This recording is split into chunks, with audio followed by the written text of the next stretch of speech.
Your Excellencies, ladies and gentlemen, invited guests, Nisam Bulavinaka, can I ask you all to be upstanding to welcome the Prime Minister?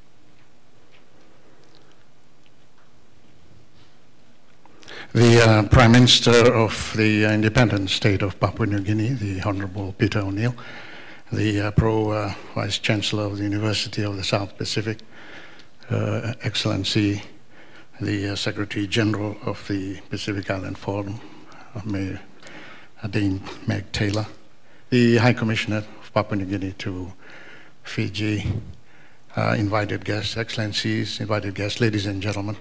We shall begin our program, and we shall ask the Prime Minister to take his seat. You may be seated, ladies and gentlemen, and I shall now ask the ladies to do the garlanding.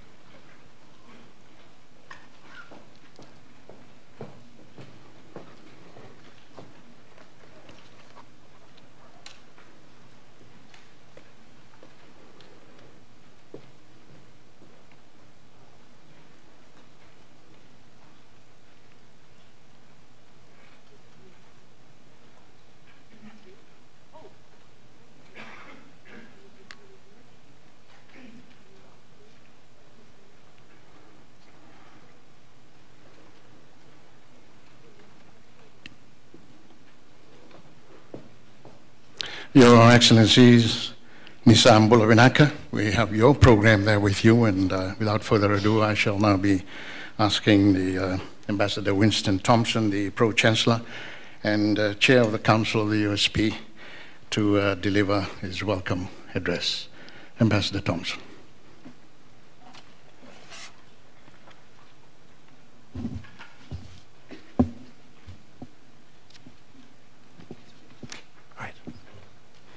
Thank you, Ratatouille.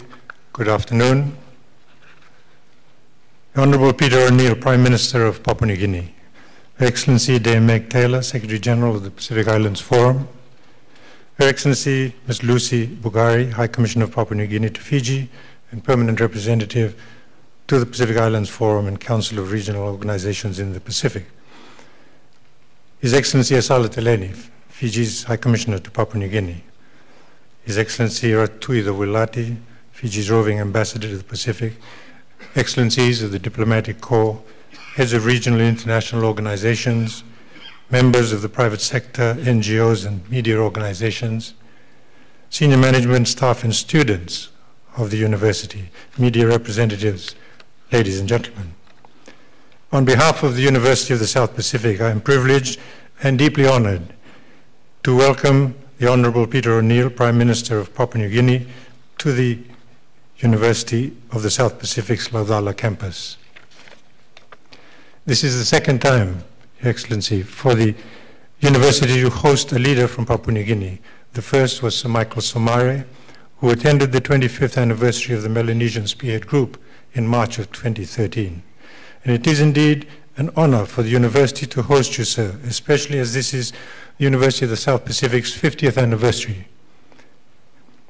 Having you visit the university at this time has made this year even more special for us as a regional university of higher education, research, and regional integration.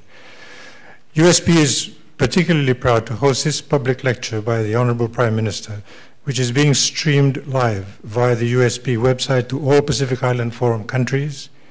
I thank the Ministry of Foreign Affairs Fiji and the Papua New Guinea High Commission for providing the university with this opportunity. A special welcome also to the Secretary General of the Pacific Islands Forum Secretariat, Her Excellency Dame Meg Taylor. I also wish to welcome all our invited guests, dignitaries, members of the public and the media, staff and students.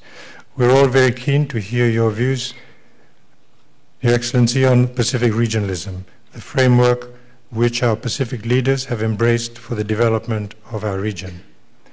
The University of the South Pacific in Papua New Guinea have enjoyed a long-standing relationship since the inception of the University of the South Pacific in 1968, especially through the various student exchange programs between University of Papua New Guinea and USP in the early days of our establishment. We currently have 40 students from Papua New Guinea studying with us. 32 of these students are studying here at Laucala campus, while 4 each are studying from our campuses in Solomon Islands and in Vanuatu. We look forward to continued talks with your government, Mr. Prime Minister, on PNG joining our 12 neighbors as a USP member country. The synergy from this development would have far-reaching benefits for higher education in our region. Consultations have been underway for 2 years now between your Department of Justice and the University of the South Pacific School of Law for recognition in Papua New Guinea of the USP's LLB and PDLP qualifications. As another feature of our evolving relationship, we look forward to a successful outcome of this initiative. Honourable Prime Minister, as part of its mission as the region's premier and quality university for tertiary education, capacity building and research, USP also plays an active and key role in regional engagement through the CROP mechanism. It leads the CROP ICT Working Group and Human Resources Development Working Group. USP also participates in other CROP working groups, attends major meetings of regional ministers and Pacific Island Forum leaders, and participates in Small Island States leaders, Polynesian Leaders Group, and governing board meetings of the South Pacific Secretariat for the Pacific Community, the Forum Fisheries Agency, South Pacific Regional Environment Program, and others. The university has committed itself to work through the relevant CROP mechanism and dynamically contributes towards the framework for Pacific regionalism, Small Island State Strategy, the framework for resilience development in the Pacific, the Samoa Pathway, and the Sustainable Development Goals. Papua New Guinea is by far the largest state in our region and has been a political and economic friend to the region, particularly to its Melanesian neighbors. Papua New Guinea has played a very significant role in the development of the current framework for Pacific regionalism. After Margaret Morautu, a former Prime Minister of Papua New Guinea, carried out the review of the Pacific Plan. Once again, I extend my warmest welcome to you, sir, and all present here this afternoon. I'm sure the audience is eager to hear the Honourable Prime Minister's views on Pacific regionalism, and I personally look forward to hearing some interesting and interactive matter this afternoon. Thank you very much.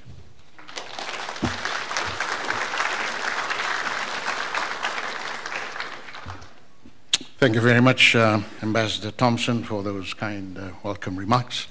I shall now invite the High Commissioner of Papua New Guinea to Fiji and Permanent Representative to the PIF and Council of Regional Organizations in the Pacific, Excellency Lucy Bogari, to make those introductory remarks.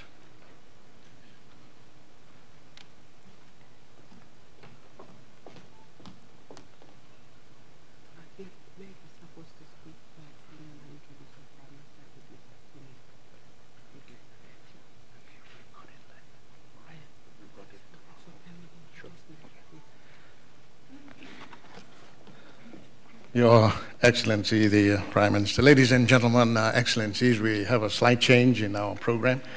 Her Excellency, Madam Meg Taylor, will deliver her remarks before the introduction by Madam Excellency Lucy Bogari. Thank you, Thank you.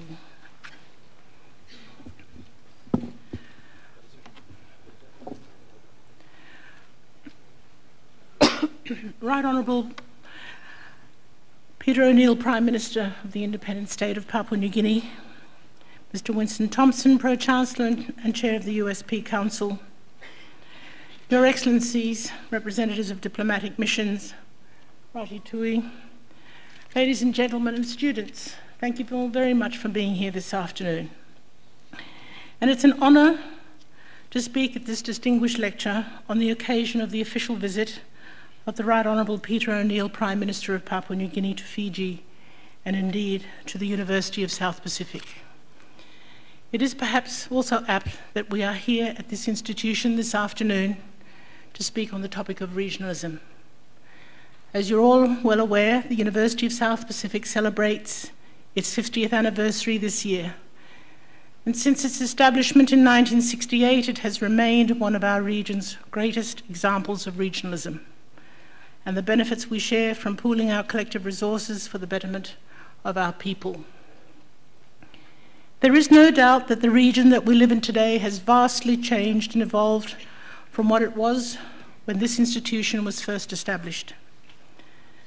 The current global context is a time of profound change, and this change is taking place at an unprecedented pace. Geostrategic competition between major world powers has once again made our region a place of renewed interest and strategic importance. Within this context, at the Forum Leaders meeting in Paire last year, leaders instructed the Secretariat to engage in consultations to refresh our existing security arrangements to meet the region's current and future security challenges, currently coined Bikutawa Plus. Forum leaders saw the need to expand and strengthen collective action for regional security, inclusive of human security, humanitarian assistance, prioritizing environmental security, and building resilience to impacts of natural disasters and climate change.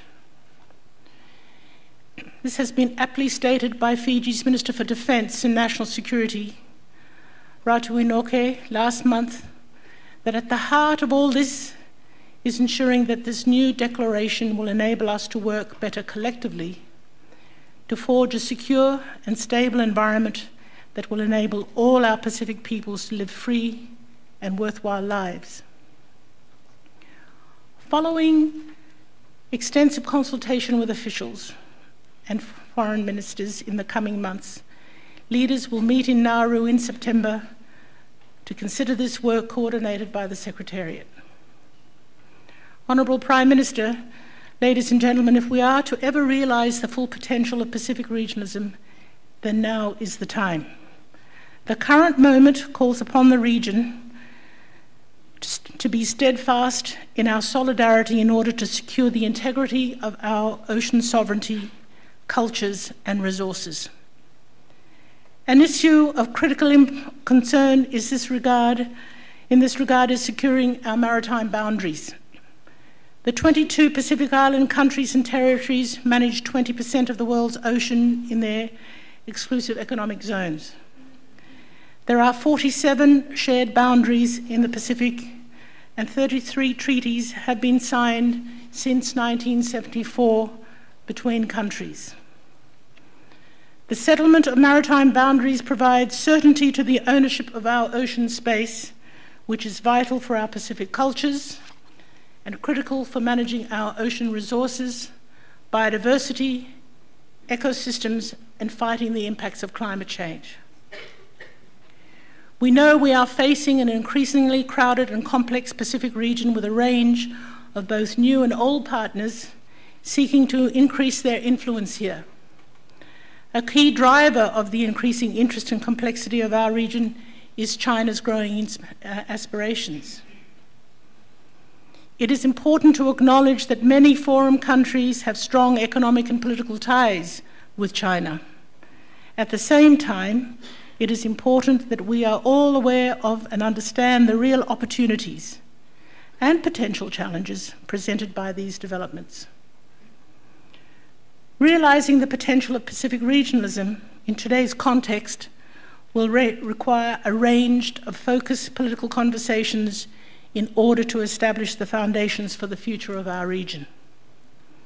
To date, our collective Pacific voice has remained largely absent from global debates over the international rule-based order, challenges to multilateralism, and the increased focus on the maritime domain. We need to ask ourselves, how do we as a region position ourselves in this new global context? How can we leverage the increased attention in our region of driving our own political and developmental ambitions? How can we ensure that we set the terms for engagement and negotiation on what happens in our own region? Our leaders have already given us the policy direction for thinking through these sorts of questions, with the framework for Pacific regionalism and the Blue Pacific narrative. Let me reiterate the importance of the framework for Pacific regionalism, which enables focused political conversations and settlements on key strategic priorities that will drive the leaders' vision for a region of peace, harmony, security, social inclusion, and prosperity, so that all Pacific people can lead free, healthy, and productive lives. The Blue Pacific narrative, endorsed by the leaders in 2017 in our Paire, deepens and contextualizes the ambitions of the framework.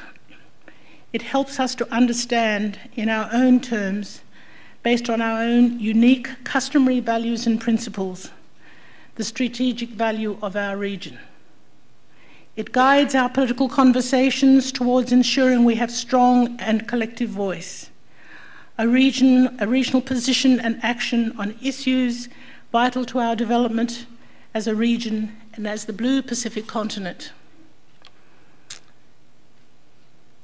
Fellow Pacific Islanders, ladies and gentlemen, in recognising the strategic value of our Blue Pacific in the new global context, our leaders are taking actions to help realise its potential. For instance, in November this year, the Honourable Prime Minister of Papua New Guinea will host APEC Leaders Summit in Port Moresby. This meeting provides an opportunity in shaping our region's strategic and economic engagement with Asia. Similarly, under the leadership of the Honourable Prime Minister of Fiji, the Pacific has been able to raise its voice on the global stage on the critical issues of climate change and oceans. Fiji's leadership at COP23 and the UN Oceans Conference was instrumental in enabling the Pacific to influence processes and agreements vital to managing our ocean resources, biodiversity, ecosystems, and fighting the impacts of climate change.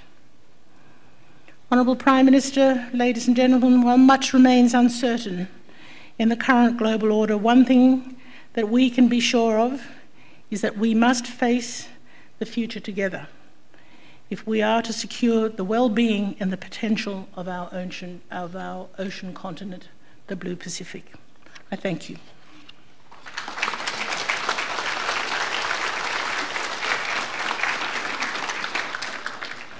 Thank you, Your Excellency, the Secretary General of the Pacific Island Forum, Madam Meg Taylor. I shall now ask the High Commissioner of Papua New Guinea to Fiji, Her Excellency Lucy Bugari, to introduce our honored guest.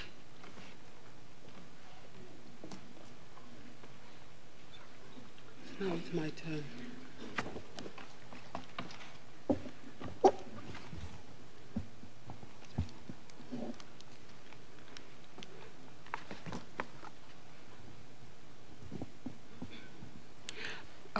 Pro-Chancellor, Excellency Winston, Dame Meg Taylor, Secretary General of the Pacific Islands Forum, members of the Diplomatic Corps,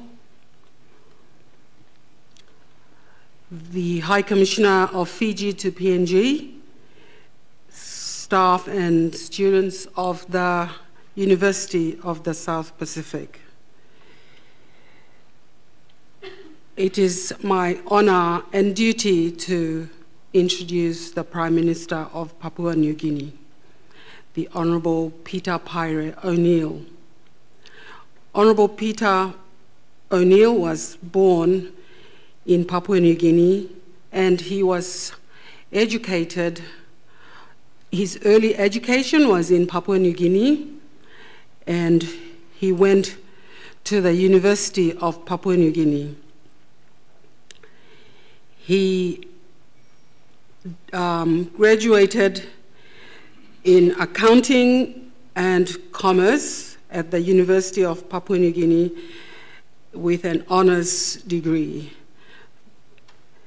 in that field.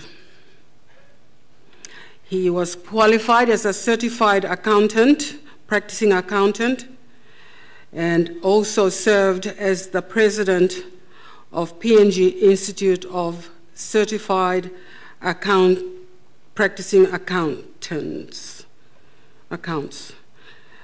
He served also as a partner in Partly O'Neill accounting firm, and served also as chairman of a number of PNG in businesses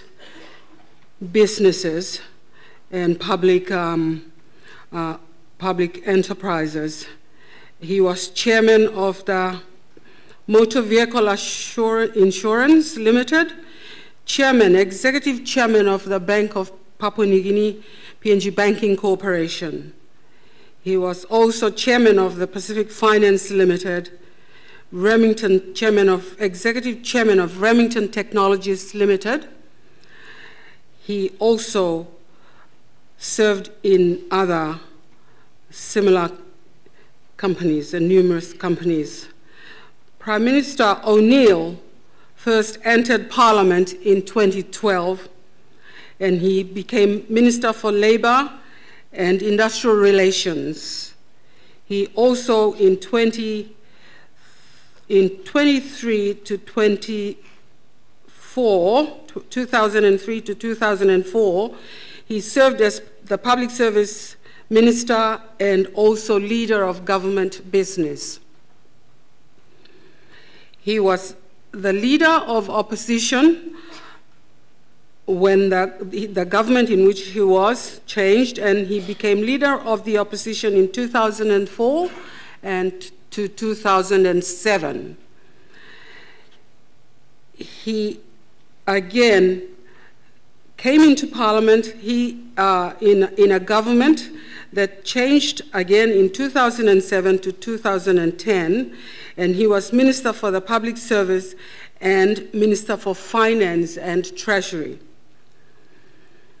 In 2010, he served as 2010 to 2011, he served as the Minister for Treasury, or the Treasurer of Papua New Guinea at that time. So he relinquished the public service and served as Treasurer during that period. Minister for Works also was his portfolio that he took at that time when he was Treasurer. Prime Minister O'Neill has been a Member of Parliament for 16 years, which is 4 consecutive terms in Parliament. He is serving his 4th term during this Parliament year. Ladies and gentlemen, it now gives me the honor and duty to introduce the Honourable Peter Paire O'Neill, Member for Pangia and Prime Minister of Papua New Guinea. Let's give him a round of applause.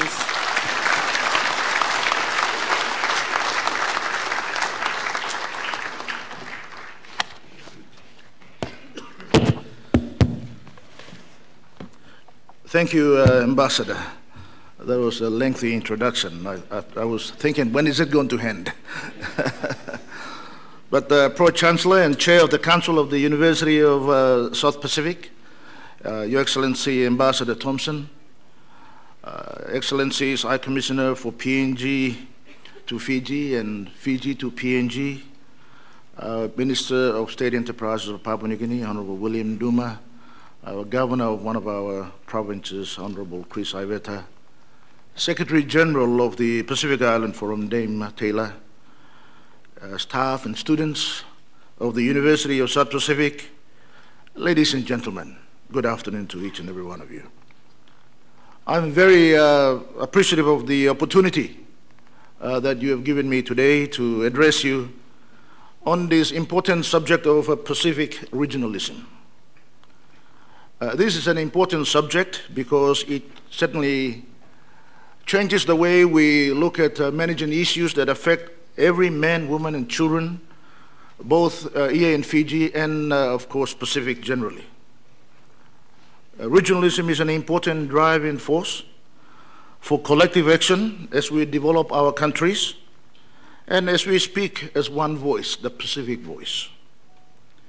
Indeed, the Pacific Islands Forum framework for Pacific regionalism is a good starting point for discussion of all the important issues that affects our people on a daily basis. It provides us with a platform for focusing on initiatives that recognize our shared resources, our environment, our cultures, and at the same time collectively promoting an action that is good for all of us in the long term.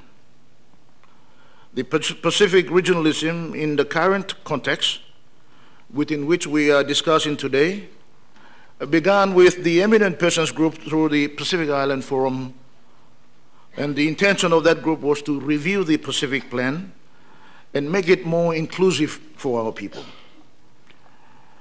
It was also recognized at the time that there was a need for a greater political support, which was required to move the regional issues forward, making sure that we address the common challenges together, but more importantly, develop the aspirations of the Pacific peoples. This enabled the leaders to be more focused on what we have started out as the PIF mandate, attending to a very strategic and practical needs that are going to meaningfully address the issues that was affecting many of our countries. The Pacific, particularly Melanesia, is a place of great opportunity for all our countries in the Asia-Pacific region. And the regionalism agenda must embrace, and it must be also embraced by many of our governments, our business communities, and more importantly, our students and citizens who are advancing many of these issues through the universities and other institutions throughout the Pacific. As global citizens, our responsibility to try and encourage trade and investment does not only lie within our own respective countries, but we must engage as a region, and we must engage more meaningfully globally as well. And we must use our collective strength in making sure that the interests of our people are advanced in a manner that a lot of our governments and global leaders are aware of the issues that is affecting the Pacific. Our desire is to create more opportunity, particularly in employment, encouraging small to medium enterprise businesses around the region, and of course, confronting the challenges like climate change collectively. And climate change is one of our greatest challenges of this era. And that is why we acknowledge the leadership that Fiji is providing in many of the discussions that is taking place in many of the global arena, including COP23. Right now, right around the world, lives have been lost, property has been destroyed by extreme weather conditions, and Pacific is of no exception. I think we are at the forefront of many of these challenges. Ecosystems are being destroyed and biodiversity being undermined as weather patterns continue to change.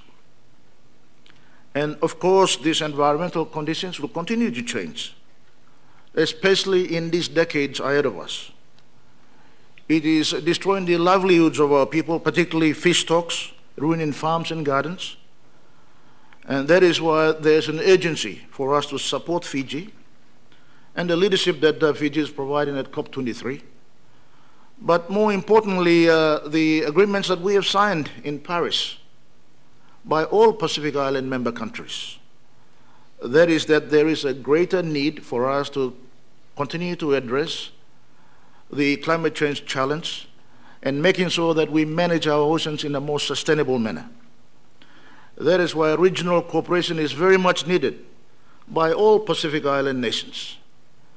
More importantly, trying to mobilize the resources and the assistance, development assistance that we require from international institutions, like the Green Climate Fund. It is more urgent today than ever before. That is why we need to address adaptation and mitigation issues so that we can enhance the disaster management capacity and provide and also emergency services for our people.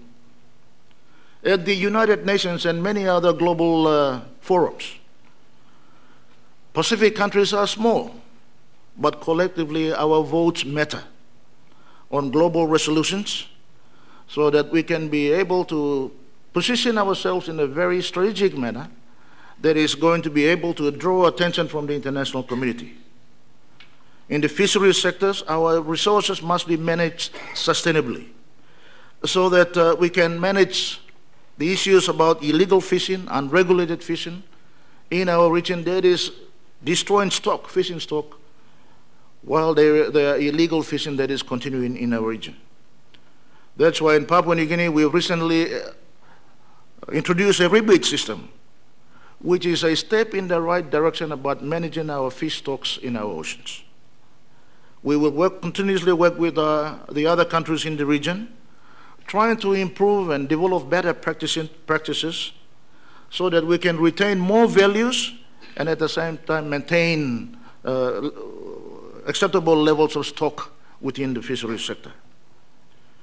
One of the most important issues about Pacific regionalism is about inclusiveness of our people, making sure that our people are engaged in the development agenda that is before us.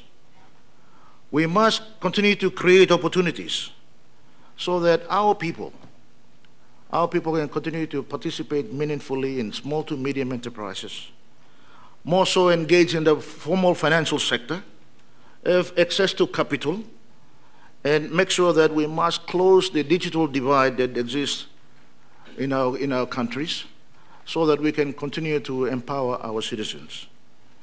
These are areas in which our people can have a better opportunity.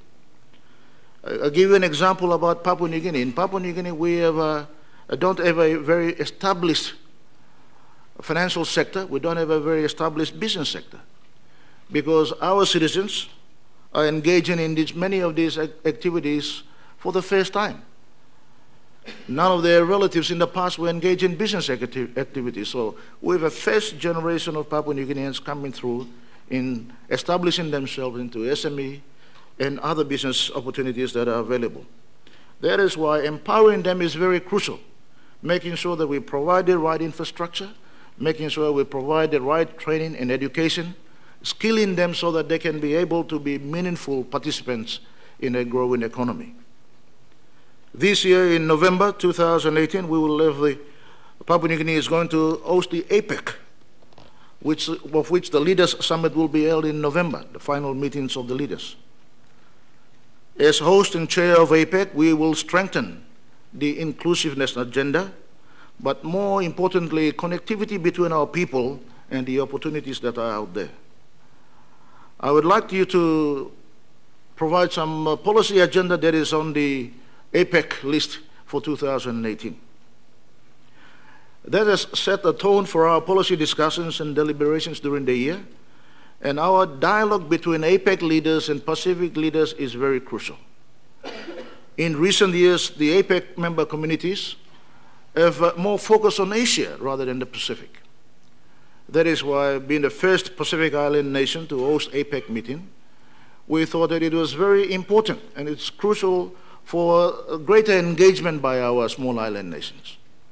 That is why we have extended the invitation to the other 16 member nations of PIF to come and join us in Port Moresby in November, so that we can set the tone for what is the regional agenda when we engage with the Asia Pacific, particularly for the Asia member countries. In 2018, member countries will continue to implement the commitments that were agreed to by the APEC leaders in Bogor, Indonesia, many years ago. That is that we want to facilitate free trade and investment in the APEC region. We are trying to open up markets, promote transparency, and more particularly have structural reforms within the governments and the economy of our countries. The efforts that were made by the economies are critical to global growth in the economy. We have been able to achieve that because we've had an open and free trade where Asia and APEC economies have become the engine room for global growth.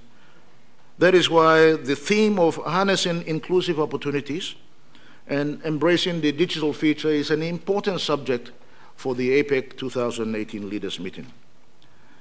This is about getting the best out of Asia-Pacific regionalism so that we can build a more inclusive regional economy and, of course, providing special attention to the ever-changing modern technologies.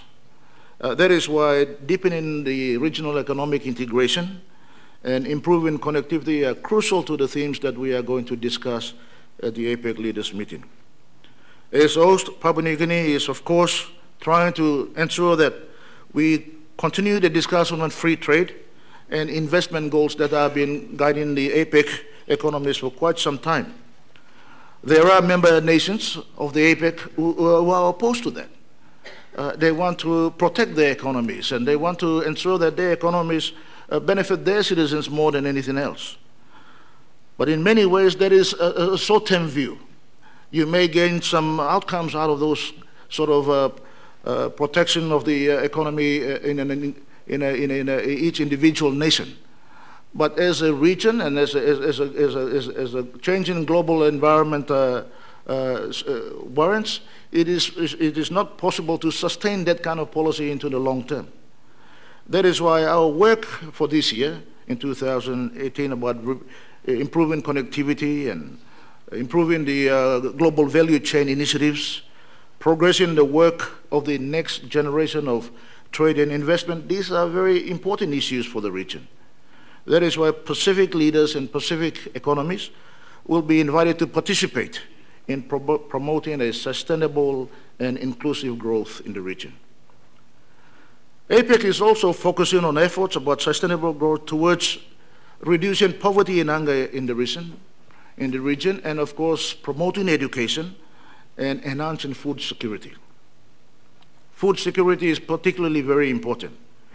With the work that we are doing now, we are hoping that the economy's production and consumption habits of each of our economies and then the region is sustainable.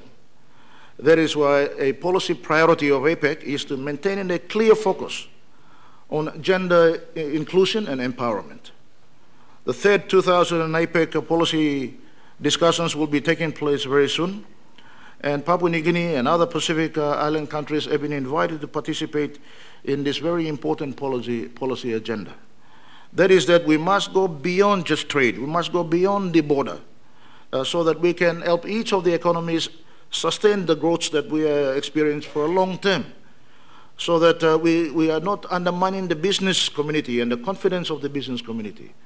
There must be a level of certainty in how governments operate within the region, and there must be stability in the policy that we are developing. That will help many of the economies to increase their productivity and strengthen inclusive growth that we are all aspiring to attain.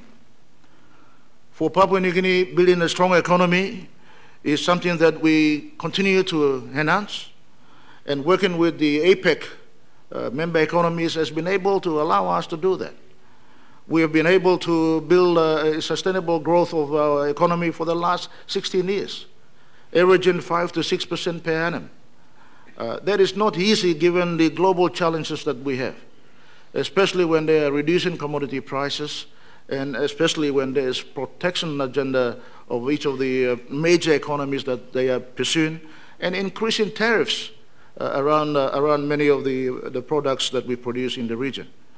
That is why in Pacific and in Papua New Guinea especially, we try to promote long-term investment in infrastructure. Infrastructure is key to driving the economies of our region. And more importantly, encouraging financial inclusion. Because as I said earlier, many of our citizens, many of them have never done banking in their lifetime. That is why given financial inclusion and financial awareness is something that we all need to aspire and to promote. We are also hoping that, of course, all the Pacific Island leaders will have an opportunity to engage meaningfully with some of the global leaders who are going to visit. The President of the United States, the President of China, President of Russia, Prime Minister of Japan, all these global economies in the APEC controlling 50% of the global trade and representing 50% plus of the global GDP. There is a sizable number in anybody's for the 21 economies who are members of this exclusive grouping.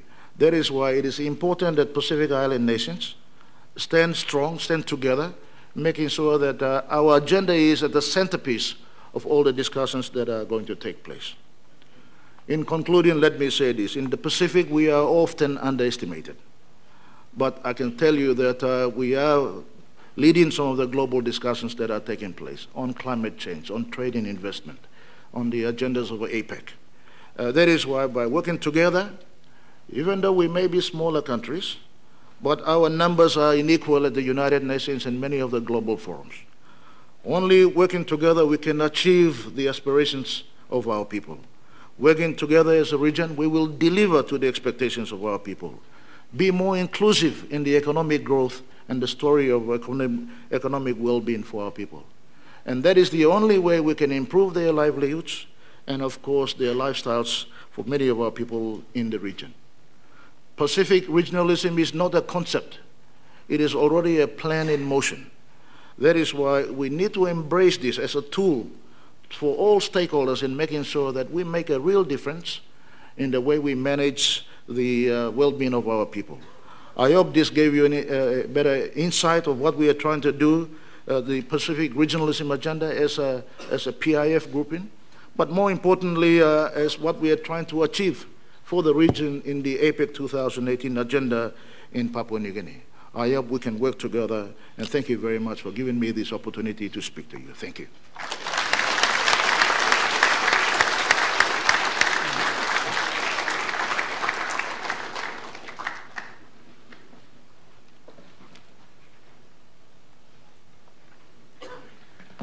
Thank you, sir, for those very encouraging remarks. We have a few minutes, if you don't mind, sir. We'll entertain the floor. The semester has just begun today, and I'm sure the students are ready to pose one or two questions. So the floor is open, Excellencies, ladies and gentlemen, for a question or two to the Honourable Prime Minister.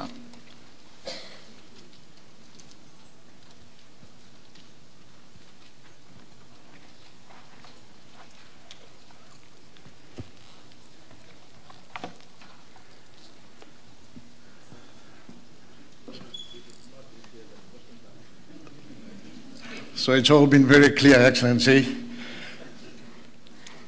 Are there any takers? Oh, there's one. Yes, can you, oh, the mic is there, please. Can you mention your name, which organization you represent? My name is Chope Tarai, and I'm part of the University of the South Pacific. I'd just like to thank the speakers and the Honourable Prime Minister for gracing us with his presence and, of course, giving us a very insightful reflection on regionalism and also Dame Meg. It was quite interesting. My question is very brief. I'm just hoping that any one of the panelists can possibly give a direct answer on whether West Papua can be part of Pacific regionalism and how to mitigate between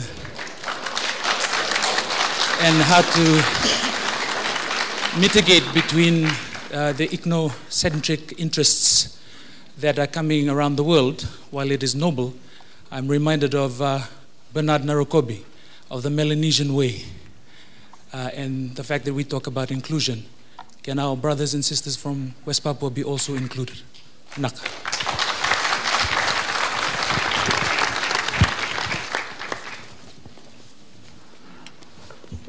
I guess that question was meant for me, I think. Well, let me put it this way. When I was a young student like yourself, West Papua was a subject of many discussions and many late nights. And it remains so. And I'm very happy to note that many of our students and academics and many of our citizens in the region are embracing this issue so that we can try and have some level of conclusion to some of the discussions that has been going on for many, many years. As you know, West Papua is a member of MSG, Melanesian Spearhead Group, so they're already participating in a sub-regional discussions about this issue. But more importantly, we are speaking in very frank terms to the Indonesian government about issues and about, especially about human rights abuses in Indonesia, especially West Papuan provinces. And as I was saying to our business community this morning, I said that in PNG we've got about 10 million people, Melanesians living there. In West Papua there's about 13 million people, Melanesians living there. So it's a big, if you look at it in those numbers, certainly that island has got more population than Australia, our biggest country in the region. So it is a sizable number to deal with. But you know, we need to, we've been encouraging our regional members who are at the forefront of negotiating, dealing with this agenda and discussing that we must take it up to United Nations. The issues that many of our students and our citizens in the region are talking about West Papua was an act of free choice many years ago. Of course, the referendum gave them an opportunity to decide their political future. And that can only be debated through United Nations. And we are encouraging that this be put to the Decolonization Committee of the United Nations, and each one of us will deal with it as we move forward. But I cannot agree any more than everyone else in the room is that you know, West Papua is still a sensitive subject for Papua New Guinea. We share the same border. I've got families on the other side, and it's every day is an issue for us. And we have been not holding back on our discussions with Indonesia. We are very frank about human rights abuses. And of course, talking about issues on autonomy and political future of our people in West Papua. So as far as MSG and PIF is concerned, these are the discussions that we are engaging with. And I think Secretary McTaylor will say that she's led a delegation on to West Papua, or team of our foreign ministers led a delegation from PIF member countries to West Papua, trying to see what is really happening on the ground. So there is more and more engagement coming through as we speak. So we are encouraged by the progress that has been made, but there's still a lot more to be done. Thank you, sir. Can we have one more? Gentleman on the right, the green bowler shirt.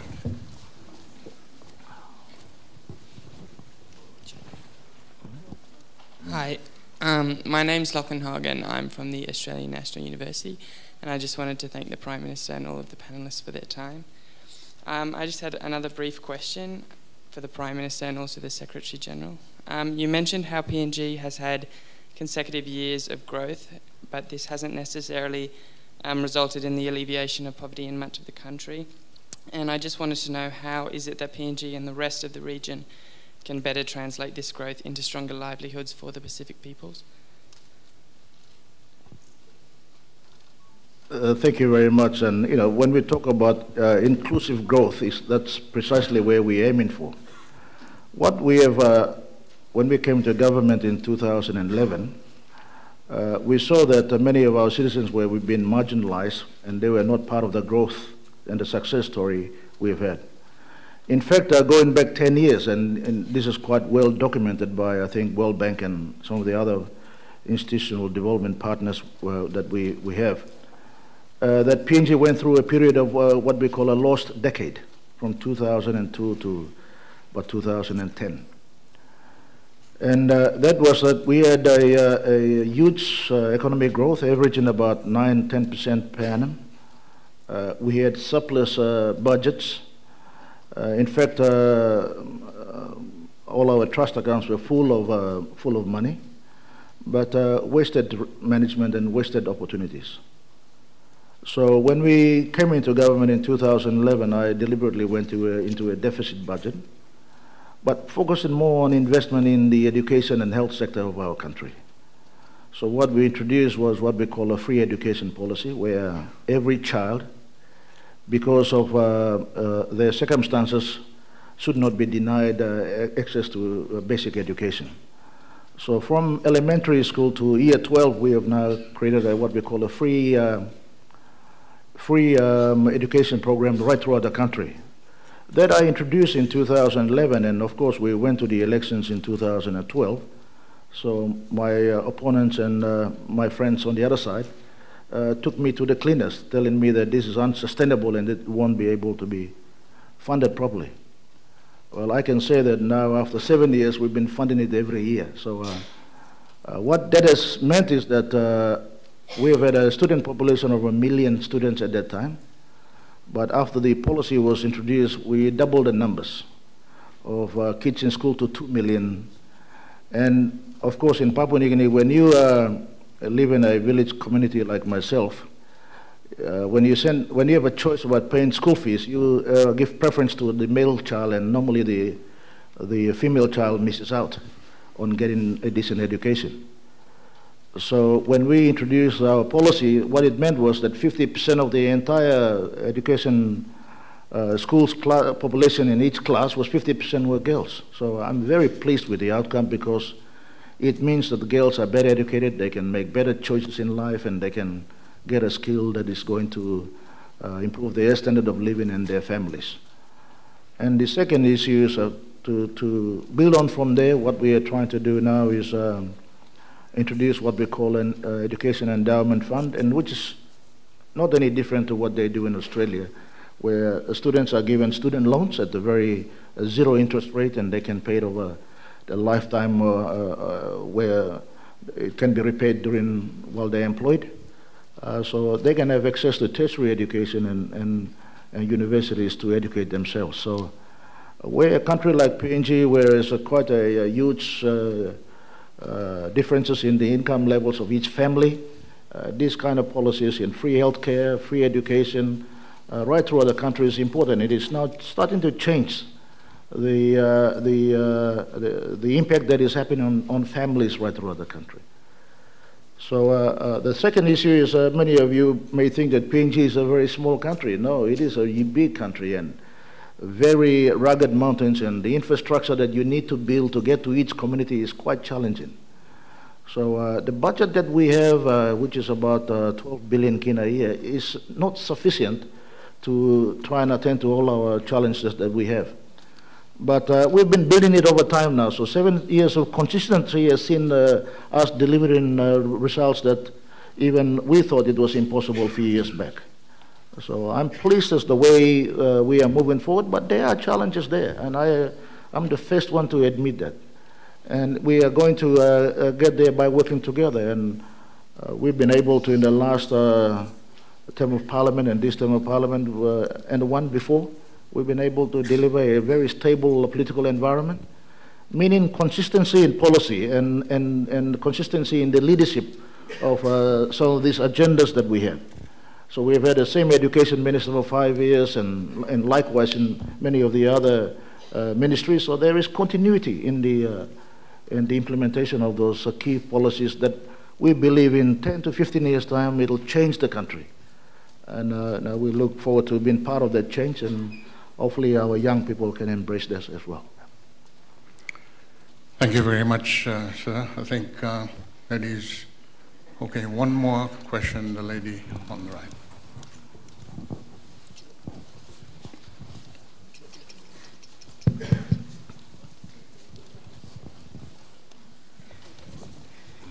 A very good afternoon to you all. My name is Rabia. First and foremost, I would like to thank the Honourable Prime Minister for taking out his time and for availing himself for this public lecture, and to all of the panelists. Thank you very much. My question is that it is understood that the issue of West Papua is very sensitive in regards to human rights. What does PNG have to say about the statement made by the Defence Minister of Indonesia in 2016 in a ministerial meeting, that the issue of West Papua is not an issue for regional discussion. Thank you very much. Well, I guess that's his view.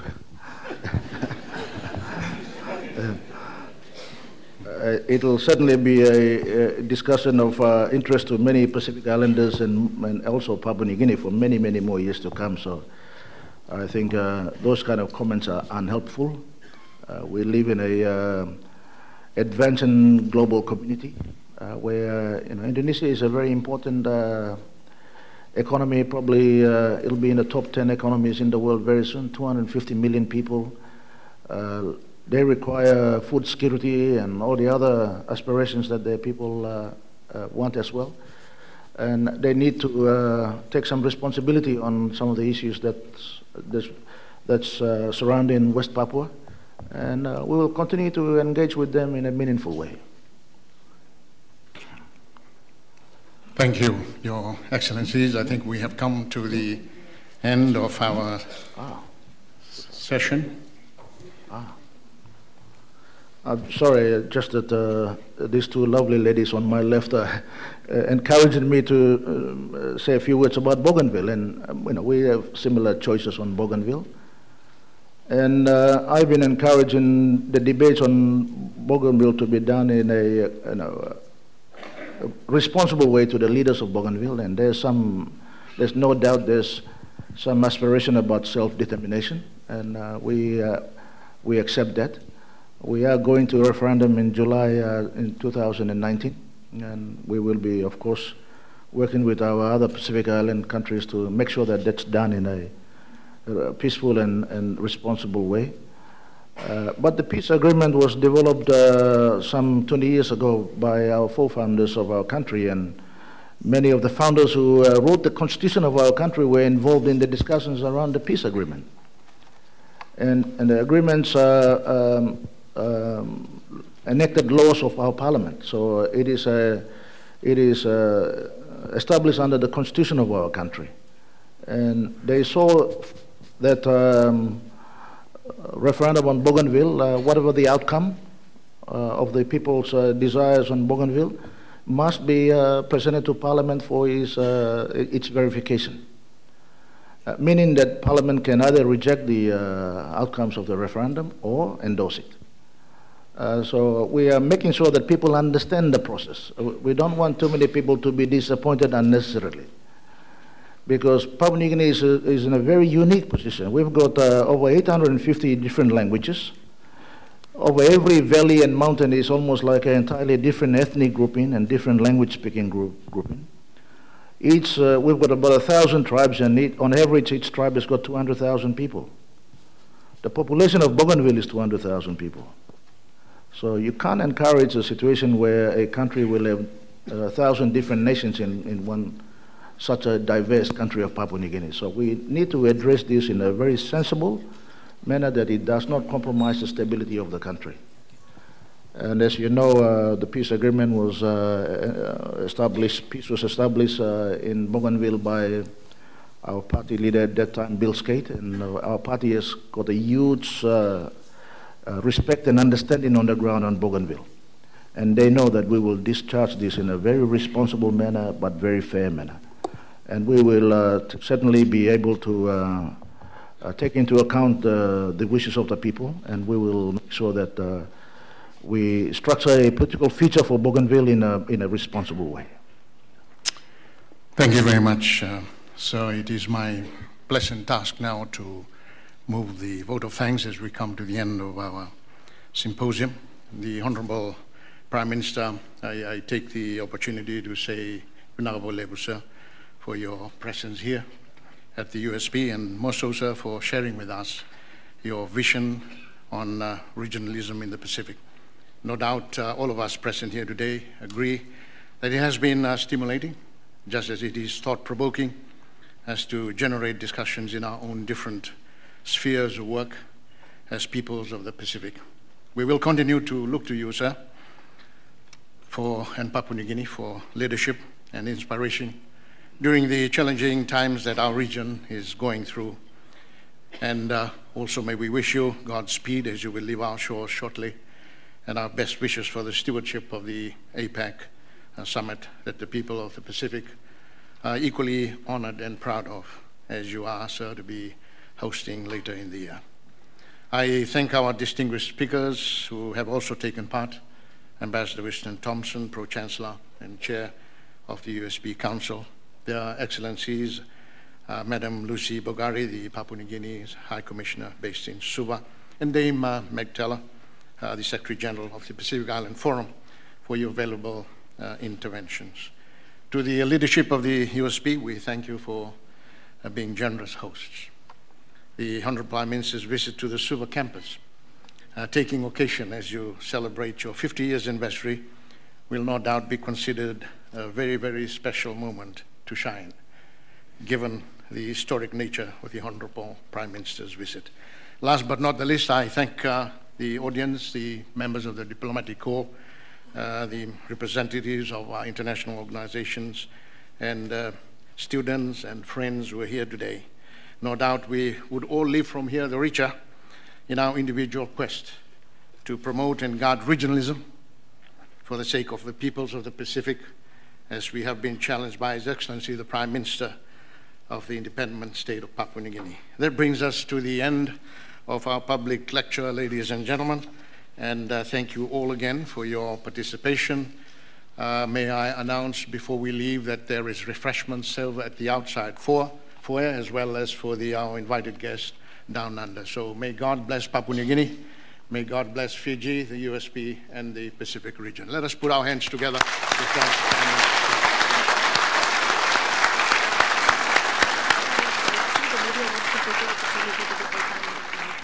Oh, photo.